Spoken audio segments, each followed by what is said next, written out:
Hello and welcome to Rotted Review of the Day, and today I am taking a look at the 1980 Christmas slasher movie, To All A Goodnight.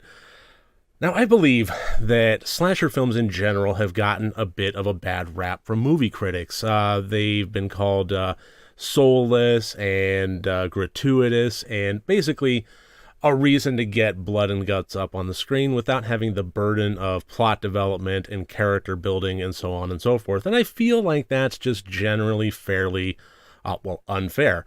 I think that we've had some excellent slasher films in the history of horror cinema, and I think that they deserve to be recognized as the masterpieces that they are.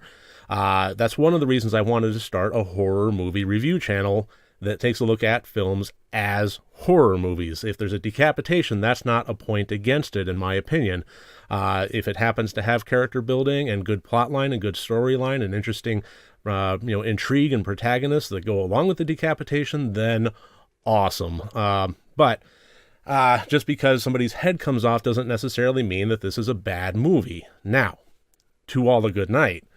I watched this, and the only thing that I really thought is all of those critics, when they judged Friday and Nightmare and Halloween and so forth, and they used those terms, this is the slasher that best fits their description. This is a horribly generic, soulless, hollow slasher film. This is really just This has no purpose in the plot or in the characters other than to have kills on the screen, and everything that makes that happen is just vapid, which was just a really big disappointment. This went on for an hour and 27 minutes, and they were a long hour and 27 minutes.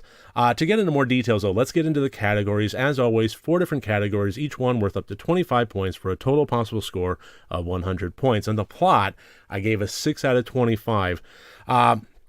Basically, this had a bit of a Black Christmas feel to it, albeit 6 years later.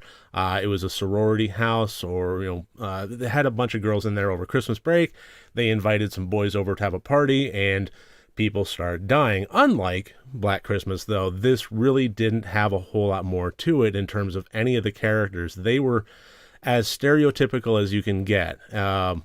It just, there wasn't a whole lot. I mean, I could not really tell you any distinct below the surface character traits of anybody on the screen.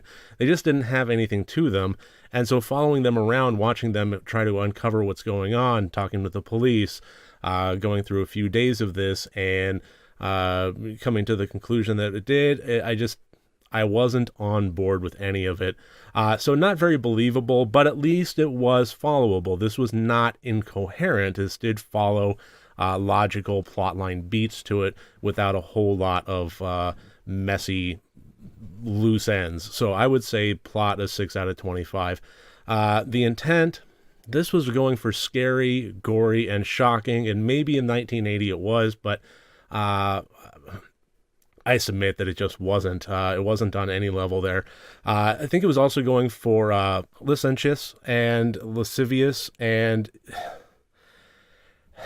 even though it didn't elevate the movie, I will say that it mildly succeeded on that level. It's not something that I really look for in a movie, but if that's what it's going for, I would say that it mildly achieved that, so that's why this movie gets 4 points out of 25.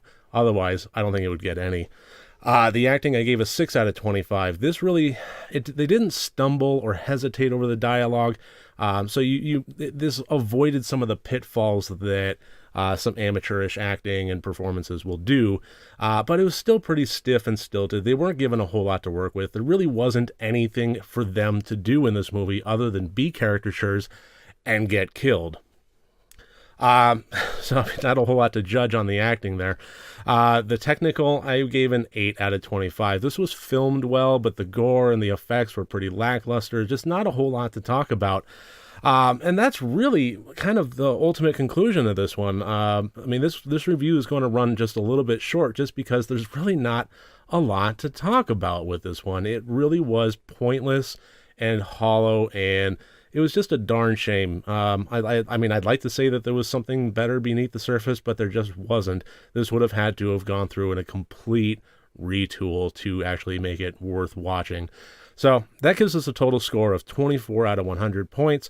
This was not a terrible movie, but it was so devoid of content and interest that it's just forgettable and really should be passed by. I would recommend against watching To All A Goodnight. This was not a good entry in the advent calendar of Christmas horror films, but that's why I watched this, so I can deliver my opinion and hopefully save you the click and the hour and a half.